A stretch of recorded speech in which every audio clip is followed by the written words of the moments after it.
My husband can no longer work and needs a lot of help. He had a great job and was very in charge before his stroke. His confidence is low and he feels he is bringing nothing to our relationship. How do I show him that he isn't a burden? This is a great question. I think a common situation, and obviously for the person who's had a stroke, it might be a huge change in all the things that they did in their identity before the stroke that maybe would have derived from work roles, from how they were in their relationship, in their family, may have suddenly been taken away from them and robbed, and that person's struggling with who he is now, feeling like he's not contributing much.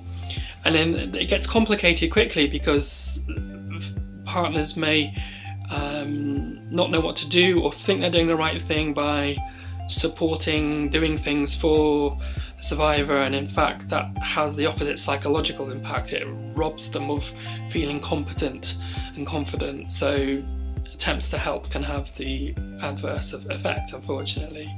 I suppose it's first of all, it's having conversation with each other and finding out, for her partner, for the survivor, what makes him feel better as a person, what makes him feel depleted as a person, less of a person. It could be small things she didn't even realise. Supporting that person to put building blocks back in his life so that he can build himself up again. It might be doing things completely separate to the relationship, but it starts to build himself back up through activities or doing certain things, and that will have a knock-on impact on their relationship. I think there is a really important issue here about male vulnerability, and I think men are very good when they're doing well in a job, in charge of lots of people, and everything is going well. And I think the people I work with, individually and couples, are finding that after stroke and out of brain injuries, when everything has been taken away, it can feel like, how can they be that competent, successful person? And that's really hard, but people, there is a new opportunity, and that is being good at being vulnerable, being good at letting people in when they're struggling. Maybe they never did that before their stroke. Maybe everything went so well and they didn't have to turn to someone in need.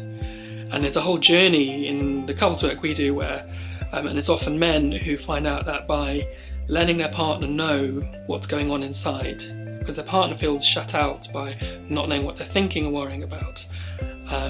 But to let that person in, let them know what you're worrying about, your concerns, your anxieties about not knowing what to do, and turning to your partner for help.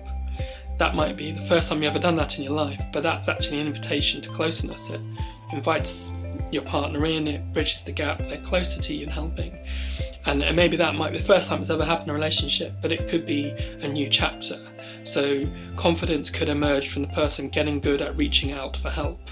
I think that's really important for relationships, and men aren't very good at it.